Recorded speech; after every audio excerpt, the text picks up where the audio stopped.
It's time to take command with former NFL tight end Logan Paulson and former Commanders beat reporter Craig Hoffman. What's up? What's happening? Welcome in to the Take Command podcast. Craig Hoffman, Logan Paulson, more or less wrapping up draft season today, Logan. We will dive into a couple of draft-specific Washington Commanders mailbag questions, and then we will take a look at the rest of the NFC East.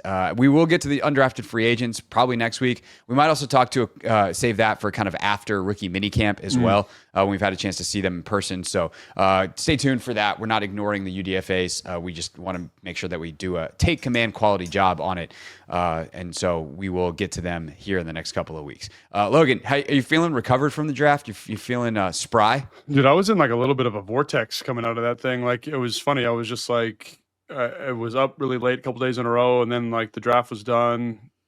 Saturday passed, and Sunday I was like, now what do I do? Now what is the purpose of my life? And here we are, and just kind of settling back into like normal rhythms, because so much of what you're doing is like watching film. It's like unbelievable. So like now when 4 hours of my day isn't dedicated to watching prospects, it's a little bit different. Yeah, well, because you're like Mr. Football and you're in that vortex. You had that experience where I'm like, all right, wake up on Sunday, get a call midday on Sunday saying, hey, they're going to announce RFK tomorrow. Right. Like, cool. So Monday, that happened. I've been on that story all week. And of course, we tend to stick to the football stuff here on Take Command. But as a Commanders podcast, obviously we know that so many of you want more on that. So what we're going to do is we're going to drop a bonus episode in the feed that was a 45-minute conversation between me and Sam Fortier. Sam came over to the house, Logan. I saw him on the Instagram. I was like, old Instagram machine, and I was like, oh, that's a fun duo right there. Yeah, and so Sam and I covered everything. So we'll drop that in the feed for you that you have the full episode. We're airing it in 2 parts on the radio show as well. Logan and I are recording this Thursday morning. Part 2 will air Thursday afternoon at 5 o'clock. But the full thing, uninterrupted, will be on the feed. But speaking of the Instagram machine, and speaking of you feeling spry, Paulson, I mean, look at this guy. Oh, yeah. Look at this guy doing the Josh Connerly challenge. I wasn't sure if I had it in the bag, honestly, but it ended up working out okay. So, thank God nothing popped, nothing tore, and we got through it.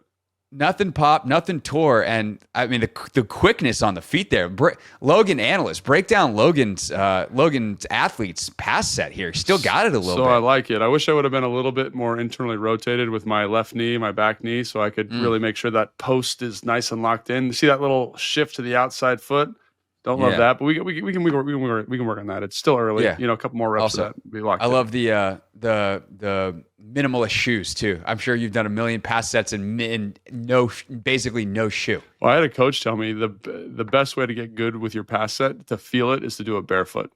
And I told that to somebody in the office the other day. Like, Zach Selby, he played D3 college football, and he was like, I would never do a pass set without cleats. And I was like, well, I had this O-line coach that said you should do a bunch of sets with no shoes, so you feel kind of like the inside ball of your foot and kind of the weight distribution, because it's like it should almost be 50-50, and sometimes in cleats it like hides the weight distribution a little bit. So I have a lot of my NFL guys do barefoot passes. They love them, and there you go. They're not going full speed, but they're getting enough juice on them. So last thing I'll say, the other impressive part about this, at the end, the little point, good hand speed, good hand punch. Speed, that's right, if you will. All right, that's enough. That's enough funny bits. And if you're listening to that in audio, I apologize because, it's funnier with the video where you can see Logan doing that. But he took the Josh Connerly challenge where you're on 2 knees, you pop yourself up, and then hit a little pass set. It's a drill, I guess Josh did. So what's crazy is I thought that would be really hard for a lot of people to do, like to get from the knees to your feet. But they were doing it in the office yesterday, and everyone could get from their knees to their feet pretty easily. No one could do a pass set. No one could do a pass set. And my son came home. He's like, oh, I could do that. I'm like, let me see. And just absolutely murdered it. And my son's 11, so he's got the young joints working for him. Yeah. But I was like, oh my gosh, like kind of becoming an explosive athlete right before my eyes. Yeah, you love to see it. Good job, Owen. All right, let's get to it. From fun and happiness to pure unmitigated anger. In the form of our first mailbag question. Logan, I've got various versions of this question, none quite as concentrated as James Liu, who both tweeted this at me and emailed me to make sure he's locked in. Emailed. Yeah, he sent in his question at hoffmanshow.com. And he said, on the next Take Command episode, I need you and Logan to explain what we're missing about the defensive line. No edges drafted, none on this early UDFA list that's being reported. Yeah. What am I missing? Here's where it gets fun, Logan. Who's going to pass rush? Who's going to set the edge for our god-awful run defense? So I'm glad that he worded it that way. Because I look at this roster, and let me, as I talk, kind of pull the roster up while we're speaking. But I look at Dietrich Wise, I look at Cleveland Farrell, I look at Holmes, I look at Dorrance Armstrong, and what those guys do is they do what they're supposed to do. They play within the context of the defense. Goldman is one of the kind of, I don't want to say best, but he's kind of like this. He's a nose guard, so he's not a great athlete, but he's like a plus athlete nose guard who understands how to sit double teams, take on blocks, and on the interior, that's something that people struggled with last year, partially because there wasn't someone who knew how to do that. So I look at the run defense, and I think it's going to improve significantly. Just out the gate, right?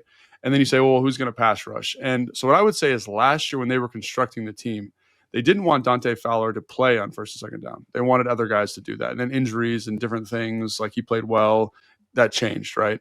And so when I look at Jacob Martin, like he has a little bit of Fowler to him from a pass rush standpoint. So let's say you get half the production. Let's say you get 5 sacks from him. Let's say you get 8 sacks from Dorrance Armstrong, which I think is very reasonable in terms of, like, if he doesn't get hurt like midway through the year. I think he had a rib, if I remember correctly. I think he's in that Something 8 like range, 7 to 9 range of sacks relatively easily, right? Which is what he does every single year. 100%. And then you say, here we get a couple from Fowler, we get a couple from Frankie, get a couple from Wagner off the ball in terms of their ability to rush. They're 2 of the best off-ball rushing linebackers in the NFL at the moment. And then I look at what you get from Kinlaw as a pass rusher on third down. Like that's going to be, let's say he gets you 5 sacks, right?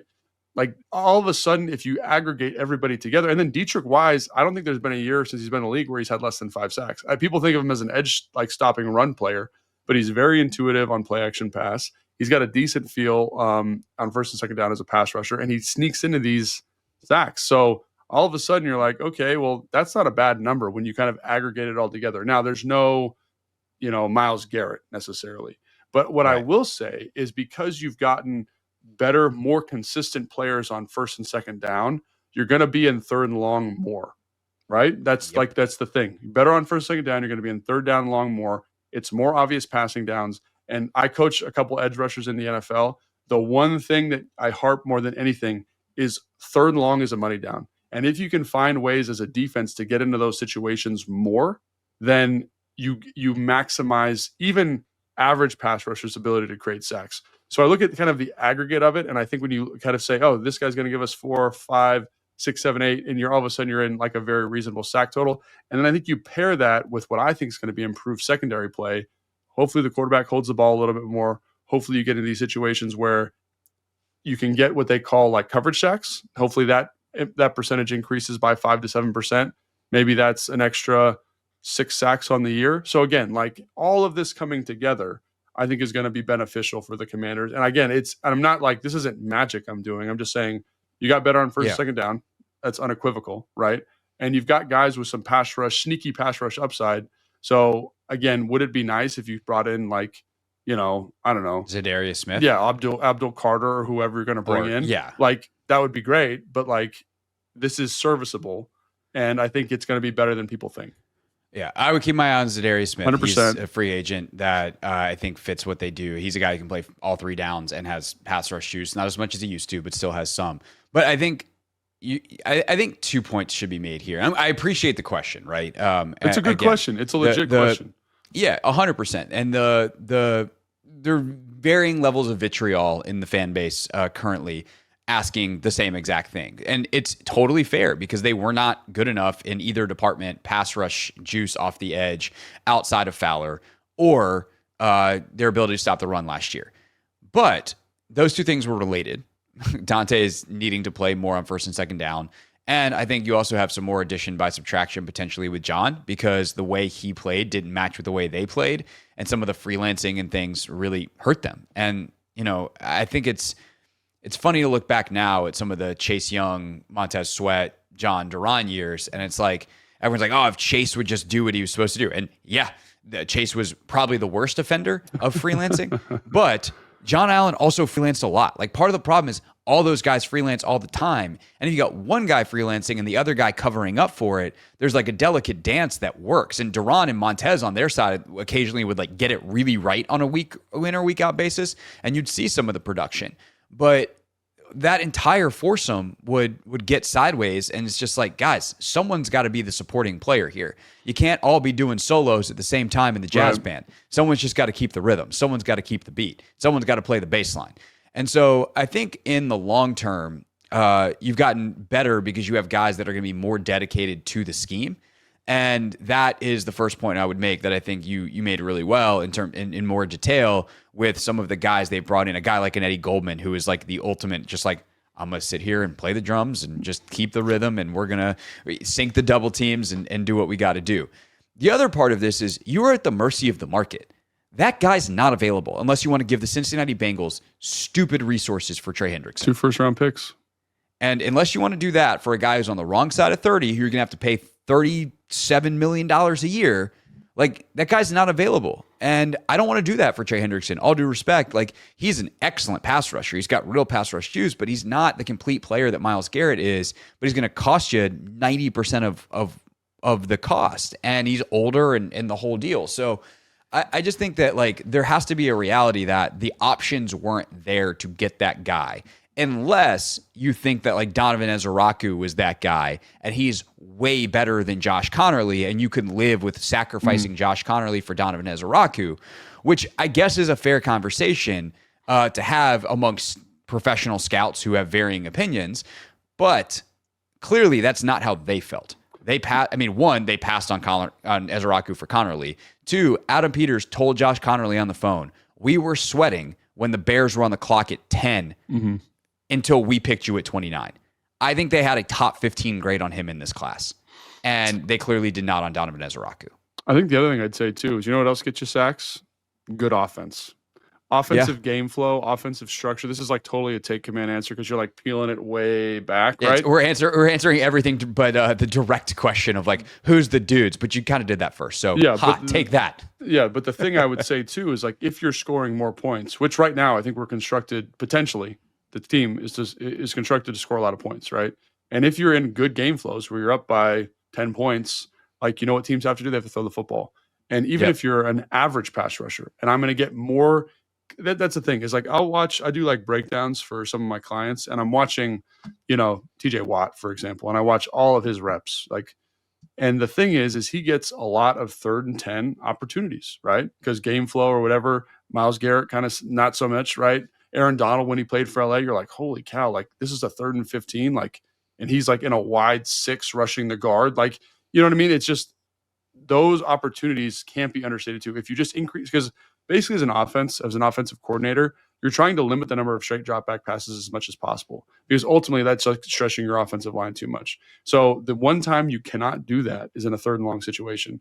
And if you do well on 1st, 2nd down, if you're in a positive game flow, if you're up on a team, like they have to throw the football, you're going to see more of those opportunities. And even if you're still maximizing those opportunities, let's say at like 10%, you will have more sacks as a team when the year is concluded. And I think that's important to understand too. So even though Josh Connerly, isn't an edge rusher, he does help the defense in theory create more sacks because again, he helps the offense be more effective, be more efficient, score more points. And then I think the final part of it too, on the sack side of it, is the coverage piece, which you said. So you've got hopefully a better Marshawn Lattimore. If not, that's a conversation that we'll be having all year long, and they'll have to go corner again next year in the draft. You hope Trey Amos comes along fairly quickly. And then that also unleashes Mikey Sainristil in the slot. Like, he's a good blitzer. And so can you get 3 sacks out of Mike Sainristil this year? And the other thing I would say too on both of those fronts, on like what coverage does, and then, kind of the sack production element of it, sacks can be a little overrated. Like, they're devastating to drives. And there's a ton of like EPA data that suggests like I think there was something that came out like sacks are actually more hurtful than interceptions, which sounds crazy, but there were some like EPA data that came out about that, of just like how devastating sacks can be to drives, and then what it does to field position and the ultimate end result of that. But pressures can also be really devastating. And so, yes, having someone who can finish is good, but having disruptive players who can give your defense opportunities to get interceptions, who force throwaways, who throws force incompletions. Like that is good too. And I think they've got some guys that can be really disruptive, even if they don't finish with sacks. And Daron Payne, for instance, his pressure percentage is the same every single year. One year he gets 11.5 sacks or whatever it was. Most years he's sitting in the 6 range. It'd be great if he could get to that 11 again, especially as we just talked about how devastating sacks can be. But I think creating those opportunities, and like you said, the more 3rd and long you get, the more creative Joe Witt Jr. gets to be, the more he trusts the individual coverage players, the more guys he can send on blitzes. So there's a ton of factors to this. But I think, in terms of the people, I think some of the people that they brought in are better than people realize. And there was no opportunity to get the stud.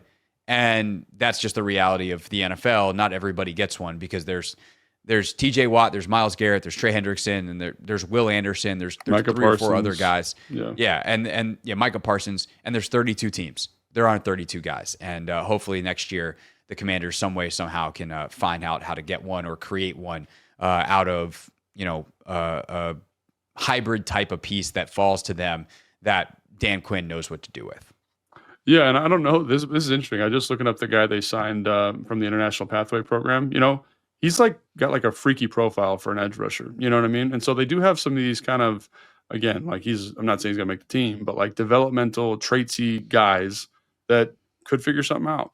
So I think that if you're looking for your traditional edge, right, that pass rushing guy, again, that's not really what they've done.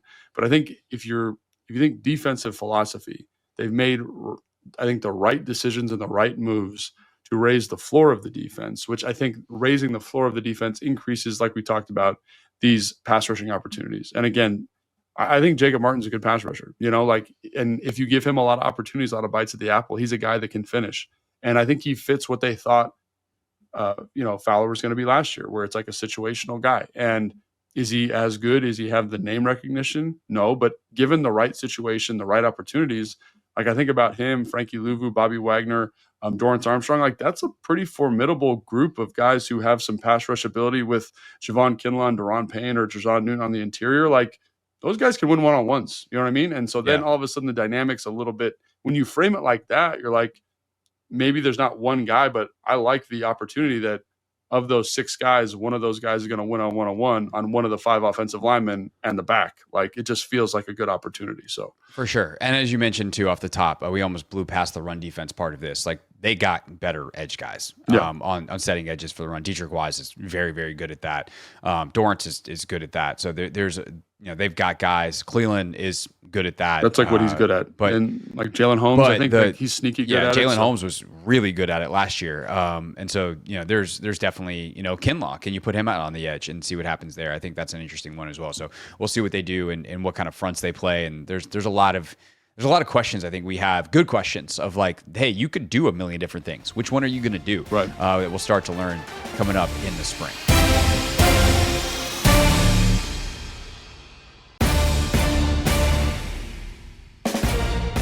Take Command, Logan Paulson there, Craig Hoffman here. Don't shake your head at me, Logan. Don't you shake your head at me. I'm not doing that. I would never do that. Even though I probably deserve it. This is for those listening. This is take 2 of this this open to segment 2 of the show. Our mailbag is open to you. We're answering a couple of mailbag questions that are draft specific today, but we open it up to everyone for our mailbag episode next week. So try to get your questions in by Monday, and then we'll record it up on Tuesday. Go to HoffmanShow.com, use the contact section, or you can hit either of us on Instagram at Hoffman.sports for me, at Logan_Paulson82 for Logan. This one came on the Hoffman Show page from Brian. He says, I was wondering what you and Logan thought about the idea that Adam Peters said that Brandon Coleman would move to right tackle after the Tunsil trade, and if it might have been a smokescreen to make teams think that they weren't in the offensive tackle market come the draft. If indeed the league was higher on Connerly than the public, it might have encouraged someone to not trade up ahead of Washington. Interesting theory. Adam said it. Dan said it more specifically, that Coleman would start at right tackle at the NFC coaches breakfast, at the owners meetings. So Logan, we hear all kinds of stuff around draft season. How much of it do you think is intentional smoke screening, and you think Adam Peters played everybody here?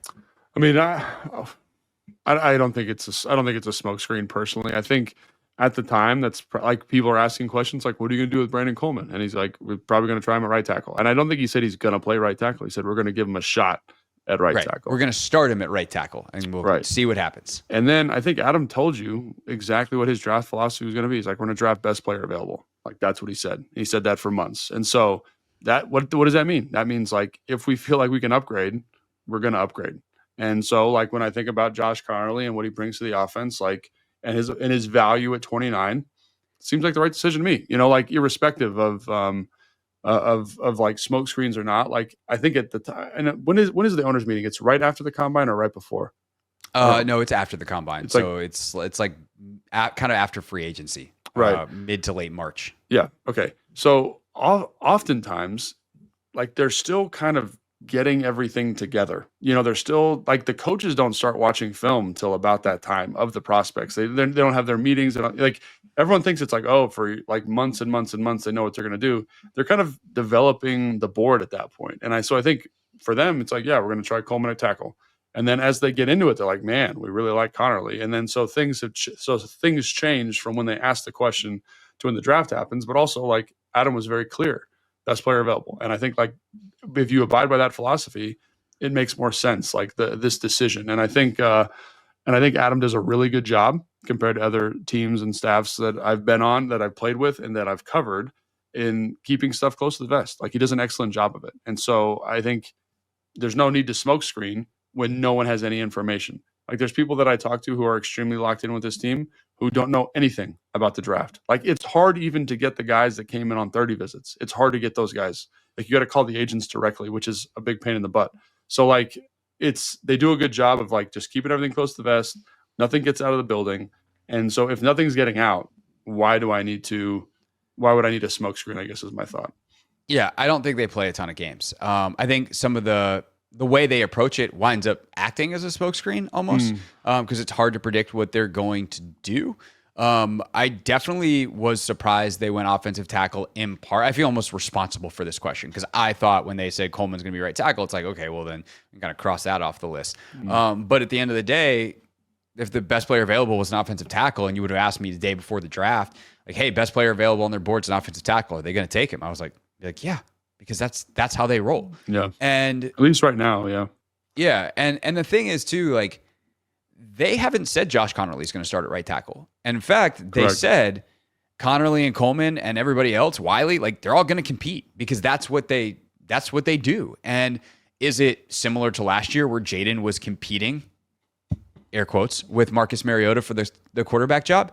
Yes. But did Jaden technically compete for it and win it? Yeah, he won it very quickly. He started as the quarterback 2 when they opened the spring. And I think even on the first day of training camp, he might have been the second quarterback to take snaps. I don't remember specifically now, but I know he was. Until like Miami, until like the joint practice. It was like a long time. Yeah, they didn't name him the starter, but it became like by the day 3 of practice, he was taking almost all of the 1 reps. Yeah. And so, you know, there will be some of that where like, okay, we know, but we're not going to say it yet. Because you just don't know what's going to happen. Like guys get hurt. You need to move things around, especially on the O-line. Like what happens if this happens, what happens that. So they're going to prepare all of these guys, not just for like what happens if something happens before week 1, but what happens if something happens in week 6. They want to cross-train their O-linemen. It is something that they've talked about. And so they want to experiment with different combinations. And so, yes, if I had to guess and put money on or put odds on a starting 5 for week 1 of the season, I would have Brandon Coleman at left guard in that lineup for sure. And Josh Connerly starting at right tackle, then Biotish, someone, probably Wiley or Allegretti at right guard, and then Tunsil at left tackle. That was the spottiest offensive line. I just jumped around as much as you possibly could, but you get the point. But that said, it's not set in stone. And they won't set it in stone until they absolutely have to, because that is how they conduct business in Dan Quinn's program. Yeah, and they might have an idea inside the building, but they're not going to tell us until they're sure, you know, and I think that's good process. Like, that's the thing that always used to bug me about coaches that I played for, where they'd make an announcement and it was too early, you know, like this isn't been finalized yet. So then when you have to backtrack, like in the locker room, you got to answer questions about it. And like, what do you think this means? It's like, I don't care. He just changed his mind. But I think that's always a good, you know, kind of way to do it. Just wait. You might know, you might feel really good about it. might even be taking 1 reps in practice, but like until I make the announcement, like let's keep it as vague as possible. And I just think it's a good process. So yeah, we'll see what happens. I don't think they're playing coy. I think it's just, again, I really like that they do it this way, like loose sips, sink sips. And I think that this is a really good way to kind of make sure like we're keeping all the information close to the vest. We're not overextending ourselves. Like, so, and I just think it's hard for, this is the other thing too, that, and I touched on this already, is just people think like everything that they say in the meeting is like the number one thing, right? It's like, oh, Brandon Coleman's going to play tackle, right?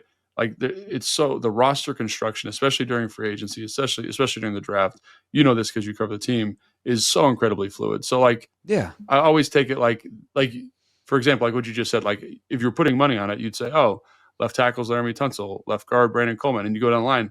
But like, let's say for example, Coleman's an absolute monster at left guard. Like, let's say he's just an amazing left guard and nobody saw that coming.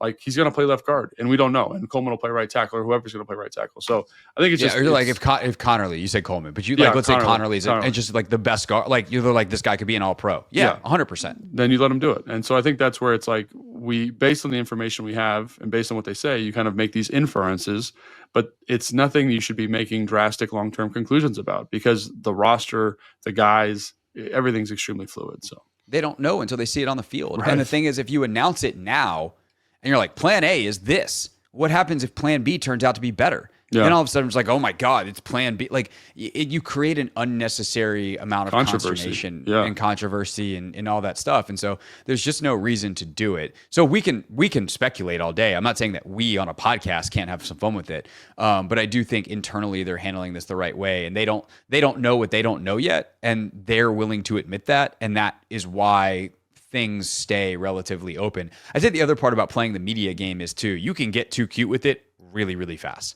And I think that if you're picking 29th to say like, to put out a smokescreen, you don't know what's going to happen in the 28 picks before you. Again, Adam Peters either is a really good actor or was genuinely stunned that Josh Connerly was available. Same thing for Trey Amos at 61. If I had told Adam Peters on Thursday morning, by the time you get to Saturday, you're going to have Connerly and Amos, he would have looked at me like I was the biggest idiot in the whole entire world and asked, like, what happened? Like, we must have traded down, but there's no way we could have traded down because then we couldn't get Connerly. He's a top 15 pick. Like, that is what Adam Peters thought. And so it's if you don't know what's going to happen, it's hard to push people off the scent. If you're picking at 2, sure. If you want to try to do something silly, obviously last year there was no maneuver to make because just like, hey, please take Caleb at 1. We want Jaden at 2. Right. But at the same token, if you're at 4 and you want to put smoke screens out, oh, we're interested in a quarterback, we're interested in this, and try to drive up trade value. Okay, fine, you can play some games. At 29, you're not playing games. You're just answering questions as honestly as you want to in the moment with enough vagary because you actually don't know the answer yet. That is an honest answer in the moment, and then you'll live with the result. Anything else you want to add on Smokescreen Gate 2025? I mean, not really. I think people think, like it's just like people think that everything's kind of it's like there's so much subterfuge and everyone's trying to play cloak and dagger. These people aren't that smart. Well, I mean, they're smart people, no doubt, but it is. But I'm I think kidding, it's also all the people in Ashburn. But it's just like if they were like a team that was leaking a lot of information, like that would be, but nothing gets out. Like not even rumors get out. So like the only thing you're getting is what they're saying in press conferences. And I think it just feels very honest and very natural and very organic to me. So, like that's why I feel this way. Like, like with other teams that other regimes that I've covered, like stuff would get out. And I'm like, that doesn't feel real. That seems like they're trying to promote a narrative that feels but that's the difference here is that nothing is nothing. It's just like, we're going to do it in-house. We're going to keep it to ourselves. And so like the smokescreen thing. We're going to answer I don't know a lot because we don't know right now. Correct. It happens to also benefit our clandestine strategy.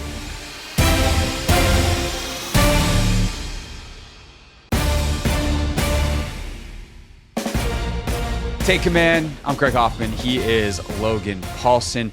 The NFL draft in the books for 2025, and we haven't had a chance, Logan, to look outside of Ashburn yet. So let's do that with the NFC East. And What do we like? What do we dislike? What are we concerned about? All those things for the other three teams. Let's start with the Dallas Cowboys and review their draft. And I'm not going to lie, we did a segment, Logan, it'd be very silly to lie about because we did a segment on the radio. It's out there for the whole world to see. We did a segment on Wednesday's show, which called Head Scratchers and Hat Tips. And I was like, okay, which teams make us just kind of scratch our heads and which ones were like, hey, nice job.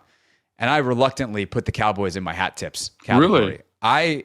Their top three picks, I'm a big fan of where they got them, the value they got. Now, are they perfect? No. Is Jerry going to mess up their second contracts? Probably. But Tyler Booker at 12, like, what a dude. Just what an absolute dude. The mentality he brings, I think he's a good fit for what they want to do offensively. Like, they want to let Dak be Dak, drop back and dissect defenses and do the Dak Prescott thing. And he's an excellent pass blocker. And you can talk a little bit more about how he fits in their run game for sure. Ezeraku at 44, like, again, is he a second round guy? Probably late first or early second type guy. Getting him kind of towards the middle of the second round, that's a good pick. And then Siobhan Ravel, if he doesn't tear his ACL, there's a chance he's a top 20 pick in this draft.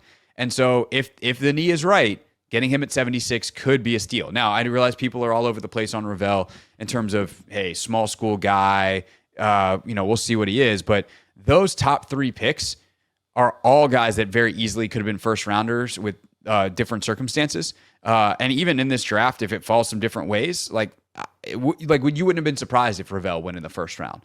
No. So to get three guys of that caliber in the first 76 picks, not to mention, a guy like Jadon Blue later, they get some other pieces to play with. They had a plethora of picks late.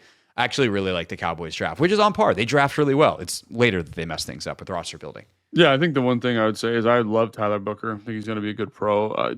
12 for a guard, maybe a touch high. I don't know. And again, I think the range on Booker going in was that he could go as high as 10 and he could go as low as I want to say it was 45 was some numbers I was hearing, right? So again, I like the player. I'm not going to knock them for taking a guy that they like at 12 because that's what you should do if you like the guy. And his football character seems like it's off the charts. I do have some concerns about his foot speed, but he's a big dude who wants to get better and wants to improve. So I like the pick. Again, that's the debate I just laid out is something other people you're going to hear about it. And I think it's totally real.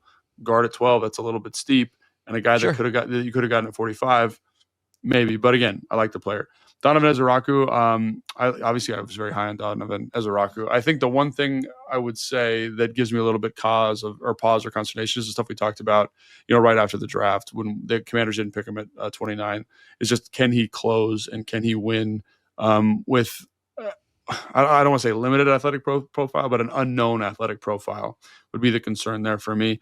And then Siobhan Ravel, but again, at 44, like that, those concerns start to dissipate. Why not? But he also might be the next guy grabbing Jaden Daniels' towel as opposed to Jaden Daniels. Correct, yeah. And so then the other one is Siobhan Ravel, and I was really high on Ravel, and then I went back and post draft because I feel like I kind of messed it up a little bit. I was really high on him, and I wasn't low on Trey Amos, but I kind of had them in the same bucket, but I was higher on Ravel. And I think the one thing I would say about my own evaluation is there's a little bit of mystery box to Ravel.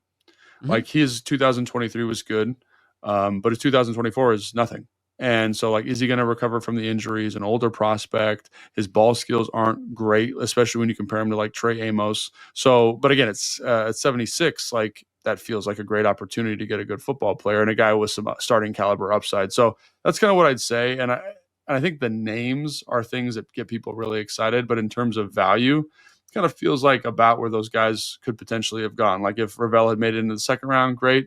If not, but I do think there are some questions about these prospects, and there's questions about all of them. But I think they're high ceiling, kind of lower floor prospects, because I think there's a chance that Tyler Booker can't do it because of the foot speed. I think there's a chance that Ezeraku can't do it because of the closing speed.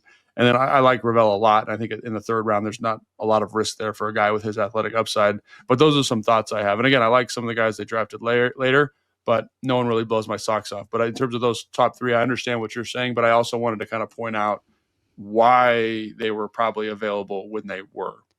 Yeah, I would say that for a team that is going to be paying Dak more money than any team's paying a quarterback, hopefully for their sake, they're paying Mike a boatload of money soon. CeeDee Lamb's making a ton.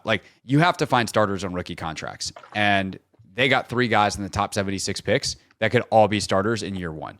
And they could also bust out of the league for the reasons that you said. Like if Ravel's knee doesn't heal right, or, he just gets dominated by better competition because he was, spent his college career at ECU, like he could bust out of the league. As Araku, if he just can't finish, like he's going to not be a good football player. And Tyler Booker, if the foot speed's not there, like, buddy, if you become a traffic cone, that's not a good thing. Yeah. So acknowledge the low side for sure. But there's also a chance they got 3 starters. So again, I like what they did. I'm not saying that they had like the best draft of anybody, but I was like, no, I see you, Cowboys. But I see what you did. I guess what I'm pointing out here is like people see the names and I think they get really excited for sure. And I think it's important to understand like why those names, all were available first round picks. Yeah, absolutely. Yeah. All right. The Giants also, I think, had a really interesting draft, and it could be the draft that saves Joe Schoen's job. This could also be the last draft that Joe Schoen has as a general manager in the National Football League. Obviously, Abdul Carter is kind of the duh pick at 3. But even then, like I can make an argument for or against like so many of these guys. Abdul Carter is at 3, and you're like, yeah, but you just paid Brian Burns and gave up draft capital for him, and you took Kayvon Thibodeau a couple years ago with the top 5 pick. But he's the best player in the draft. You take him, and hey, cool, we have 3 rotational pieces on the edge that are all really, really good football players. Great. Jackson Dart is a fit with Brian Dable, super duper intriguing. Letting your general manager and head coach who are on the hot seat and might be gone next year trade future draft capital for a quarterback, organizational malpractice. Hated to the nth degree. Darius Alexander is a guy that a lot of people liked early in the process, seemed to fall off as more work was done on him, but a high upside play at 65.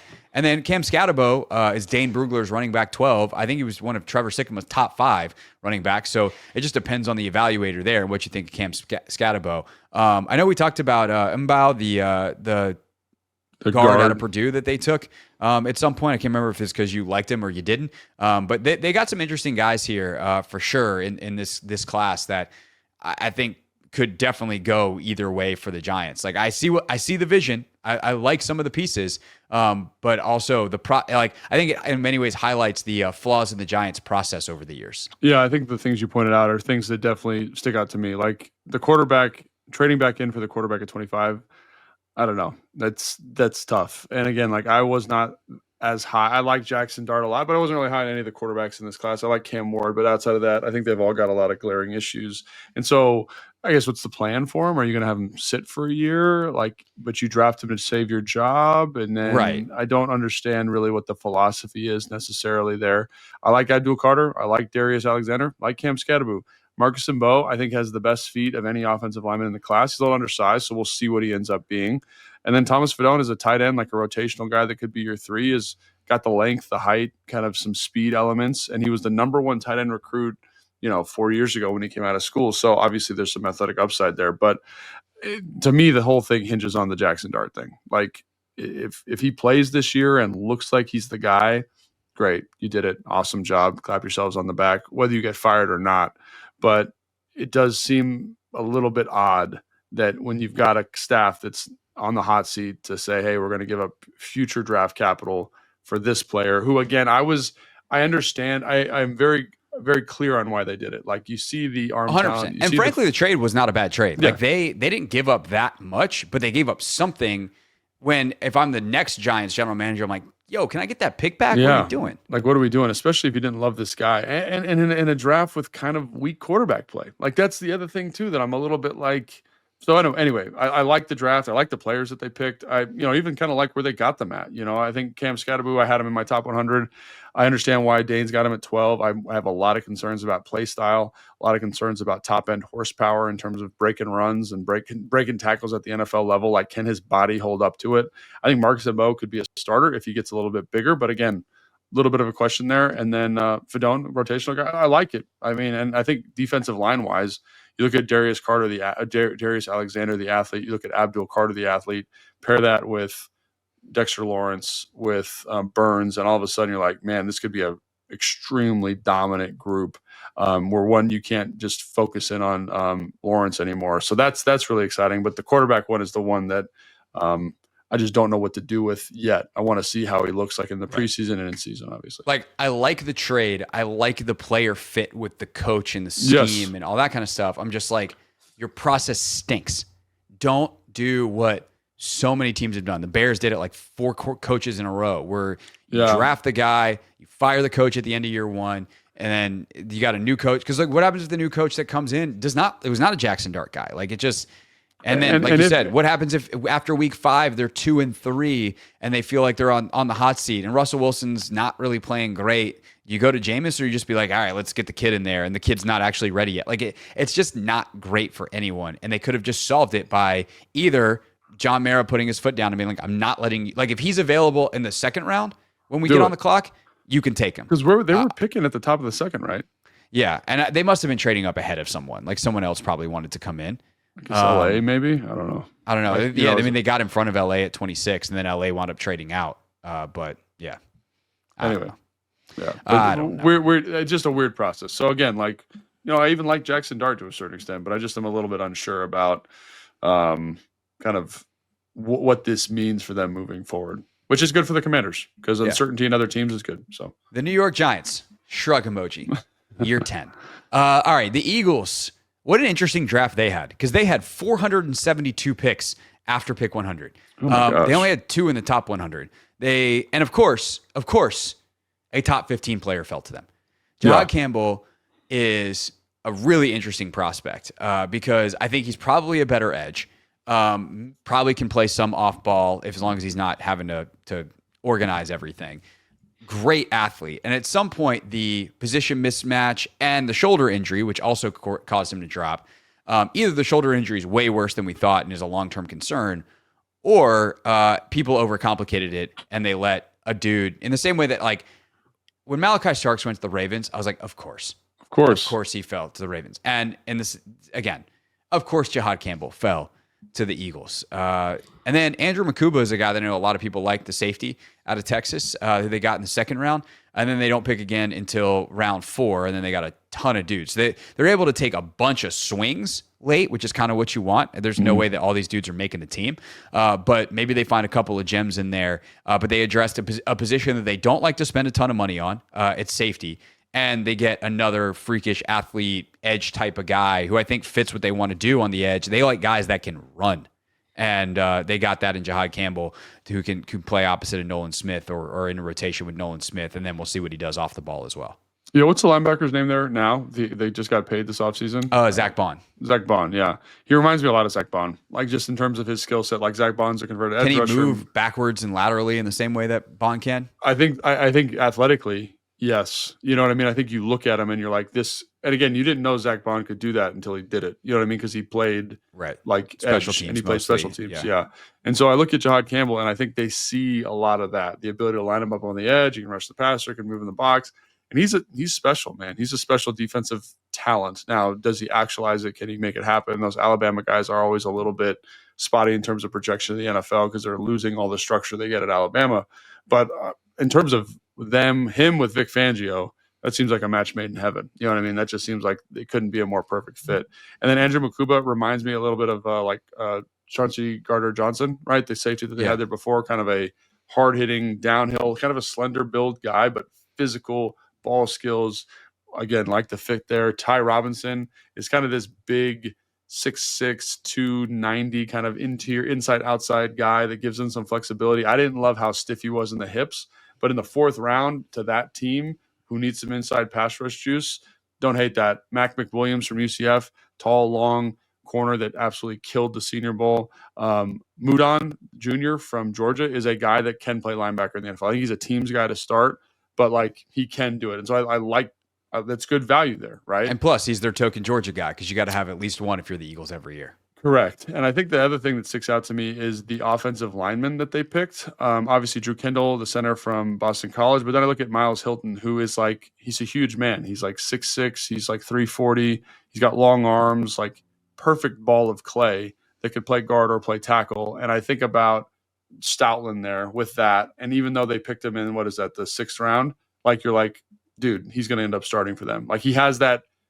ceiling to his game. And to get that, if he could be their future right tackle when Lane Johnson retires and he's got 2 years to develop, like, yeah, what a ball of clay for Stoutland to play with. And to me, he feels like great interior depth in year 1. Like that's exactly what it feels like. And the guy who feels like maybe more of a projection of right tackle is Cameron Williams, like from Texas. Like he was one of the bigger, freakier length kind of monsters coming in to the draft. And again, there's some like really technical stuff that needs to be cleaned up, some like character stuff that needs to be cleaned up. But I think about him with Stoutland, and I'm like that's an awesome fit. And then in free agency, real quick on Hinton too. Like, think of what they did with Mekhi Becton. Maybe that's the plan. That's I was gonna say, they remind me body type wise of kind of the same thing. Like a guy who can play tackle, but I think is going to be way better at guard, who plays with great strength, great foot speed. And he didn't run super fast, but I don't really care, because like at guard, you're just going to be big and kind of get in the way there. So that's what that feels like to me.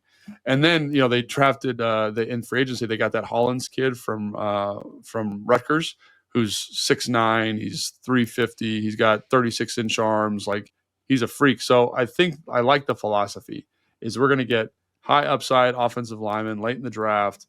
Let Stoutland just see who can make it work. If they don't work, we'll cycle them out. But I think two of these guys end up making some type of either practice squad or swing interior player. And that's a scary proposition, because like they know where their bread is buttered, and they can keep those guys coming back. So again, like the first probably, 4 picks for them. I think they fit 5 picks, including Mudon. But I like that they're taking shots at offensive line, especially given the developmental pipeline they have there with Stoutland. And that's the only issue with the Commanders draft this year, right? Is they didn't get to take some of those shots late because they only had the 5. Now, we think they did a pretty good job precision targeting how to use those 5 picks, and guys that you feel like you know who they are and they can come in and you know what role you want them to have in the whole deal. But it is the kind of thing that I think in the long term, especially if the Commanders can continue to be really good and picking at the end of the draft or the end of the first round, like you're going to need to take some big swings at times with players late in the draft, which means it's not even taking big swings. You need to take a lot of swings. Can't win the lottery if you just play one ticket. And so they're going to have to, obviously next year we'll see how many draft picks they can recoup, because they've got 5 going into 2026 plus probably a comp pick for John Allen, and we'll see what else they wind up getting on the comp pick front. But do they make a trade? Do they do whatever to get 8-9 picks back on the board for next year? We'll see. But we know that's a long-term philosophy that Adam Peters believes in. All right, anything else we want to add on the 2025 NFL draft relative to the questions that we answered, relative to the NFC East, or have we done it, Logan? We've dominated the draft. I think we've done it. And again, we're going to touch on some of the UDFAs probably next week, right? Is that what we're going to do? Yeah, next week, or depending on, I don't know. So I think this is worth just mentioning at the end here. Part of the reason we didn't do this today is because some of these guys are way off the board. You're having trouble actually like literally finding tape on them. Yeah, correct. Like, and so for example, like the tape service I use it's a Catapult service. And so like what you have to do, you have to type in state and then school ID code. So like for Jackson State, I don't know what that is. Like, so for Alabama, it's AL and then UN, because it's the University of Alabama, right? So that's very intuitive, and you can do that with some of the schools. But for some of these smaller schools, it's like Louisiana Lafayette, like obviously LA, but then after that, like what do I type in? Is it because it's a 2-letter code for Lafayette? So we gotta. I'm playing like code breaker over here, trying to figure out what the heck's going on. And there's not a lot of stuff on YouTube about him, but I have heard good things about a couple guys. I'm really excited to watch them. The safety out of Jackson State, I've heard a couple guys text me and we're like, oh my gosh, this guy's a beast. So I can't wait to watch him. But we'll see. Once we get the film all digested, we'll figure it out. So if you have Catapult school codes, or you have the master list, like no kidding, hit Logan on Instagram at Logan_Paulson82, and we'll get that. But the worst case scenario is we see some of these guys in person at rookie minicamp, and Logan can talk about that then. I'll see if I can make my way out there, so we'll see what we can do on that front. In the meantime, again, if you want more coverage of the RFK story, 48 and I have a big, long conversation that'll be in the feed as well, so check that out. And we'll be back with more of your mailbag questions early next week, so hit us up, hoffmanshow.com, use the contact link, or hit us on Instagram at Logan_Paulson82 or at Hoffman.sports. For Logan, I'm Craig, and we'll see you next time on Take Command. Thanks for watching this clip of Take Command, which has a brand new home. That's right. You can watch on YouTube at the Team 980. You can also listen to full episodes in the free Odyssey app, which is now enabled with Apple CarPlay. So we'll just, follow you around.